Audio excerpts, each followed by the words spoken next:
Les amis, sincèrement, je dois vous dire, dames et messieurs, que M. Donald Trump n'a qu'à rapidement chercher un terrain d'entente avec Vladimir Poutine. Sinon, c'est toute l'Ukraine qui va tomber. Je ne suis plus dans la région de course. Je ne suis plus dans la région de Soumy dans cette émission-là. Non, non, non. Je ne suis pas à Kharkov, loin de Kherson. Mais je suis plutôt dans la région de Zaporizhzhia. La région de Zaporizhzhia. Les troupes de M. Vladimir Poutine qui sont dans la région de Zaporizhzhia, à l'est de l'Ukraine. Mais je me dis, ces gars-là, ben, il y a quand même quelques mois, on n'entendait pas maintenant parler d'eux. Mais non, arrêtez. Ils viennent de libérer encore des localités dans la région de Zaporizhzhia. C'est pour vous dire que l'ordre qui a été reçu par le patron quand il est venu dans la région russe de course, Vladimir Poutine, vous savez, il a fait le déplacement avec le chef d'état-major russe dans la région russe de course, et puis des ordres ont été donnés. Vous vous souvenez, j'ai moi-même animé une émission là-dessus, où il a dit clairement que les troupes de M. Zelensky et des mercenaires étrangers doivent être chassés de façon définitive dans la région russe de course. Et en plus de ça, que les gars qui sont à l'est du pays en Ukraine doivent continuer les opérations. Effectivement, et je vous ai dit qu'ils sont en train d'appliquer l'ordre donné par leur patron. Et donc, que ce soit au niveau du sud, au niveau de l'ouest, au niveau du nord, au niveau de l'est, au niveau du centre, ça bouge dans tous les coins. Donc, dans la région de Zaporizhzhia, le ministère de la Défense russe nous informe que les troupes russes ont libéré une grande localité dans cette région. En fait, les gars de M. Zelensky et les Occidentaux, les mercenaires qui les épaulent, ils sont complètement à plat. À tous les niveaux, ce sont eux qui sont battus. À tous les niveaux, ce sont eux qui perdent. À tous les niveaux, ce sont eux qui reculent. Quand c'est comme ça, là, mais le mieux ne serait pas de déposer les armes de façon définitive. Vous résistez, on vous bat.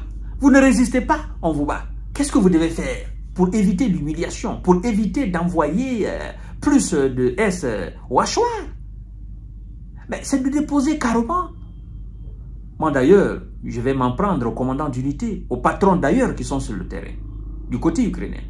Dites à M. Zelensky, on n'a pas de chance face à ces hommes-là. Ce n'est pas une faiblesse. Non, non, non, non. Ce n'est pas votre égal. L'armée russe n'est pas l'égale de quelqu'un. Dites à M. Zelensky que on ne peut pas. On a beau essayer, mais on n'arrive pas et on n'arrivera jamais. Il faut changer de stratégie. Non, non, non, non. La stratégie militaire, ça ne marchera jamais. Il faut laisser rapidement cette stratégie. Après 3 ans quand même de guerre, on n'a aucune chance. Ces gars-là, ils sont plus forts que nous 10 000 fois. Non, non. Il n'y a même pas de soldats otaniens capables de résister à ces gens-là. L'armée américaine elle-même ne peut pas faire face à ces gens-là. Ils sont rodés, ce sont des gars très aguerris. Ils ont des moyens colossaux. Ils nous dépassent dans tous les domaines. Parlez comme ça à M. Zelensky. Au pire, ben, vous laissez tout, vous abandonnez. Ajoutez à cela la suspension de l'aide militaire, la suspension des images satellitaires, la suspension aussi du partage de renseignements. Tout cela combiné, je suis aujourd'hui soldat de M. Zelensky. Moi, je dépose, hein, je me rends. Je ne vais pas... Ça, ce n'est pas une faiblesse, ce n'est pas une trahison, mais je me rends. Je me rends parce que je sais qu'il n'y a plus de perspective. Donc, le ministère de la Défense russe affirme avoir pris une très grande localité dans la région de Zaporizhzhia, mesdames et messieurs. Ah, ils vont dire l'heure. Ils n'ont pas dit qu'ils vont battre les Russes. Ils n'ont pas dit qu'ils vont les repousser jusqu'en Crimée. Ils vont dire l'heure.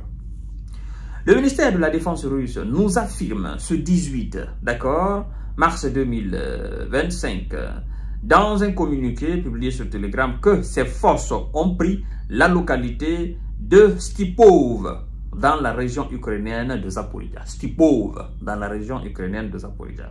Alors, ils disent que des attaques ont été menées contre les effectifs et le matériel d'une brigade de défense côtière des forces armées de M. Zellelan et d'une brigade de défense territoriale près de Tiajinka, Oblast de Kherson et de Pavlivka, Oblast de Zaporizhzhia, ajouté par ailleurs le ministère de la Défense russe. Et donc, actuellement, au niveau de toutes les lignes de contact, ils ont sorti les griffes. Tu sors seulement, niaf. Tu sors seulement, niaf. Ils sont comme ça. Ils sont comme ça. Ils sont allergiques à toute résistance. Ils sont allergiques à toute tentative d'offensive. Ils sont allergiques à tous ceux qui peuvent faire des mouvements pour les contrer. Tu essayes seulement, niaf. On te prend, on t'envoie au repos définitif. On te prend, on t'envoie au trou. On te prend, tu déposes les armes, tu vas en prison. Ça, c'est mieux. Ça, c'est mieux que de disparaître comme ça et puis on ne va jamais parler de ta situation à ta famille. On dira, oh, il est là-bas, mais toi, tu es déjà parti au repos définitif. Monsieur Zellelan, il faut arrêter tes discours creux, tes discours sans queue ni de tête. Il faut arrêter de bomber le torche dans le vide. Tu n'as absolument rien dans le torche. Tu n'as absolument rien. Personne. Hein? Les va-t-en-guerre en Europe. Les dirigeants français, dirigeants allemands, dirigeants britanniques, dirigeants je ne sais où encore, qui ont fait des réunions depuis l'arrivée de M. Donald Trump.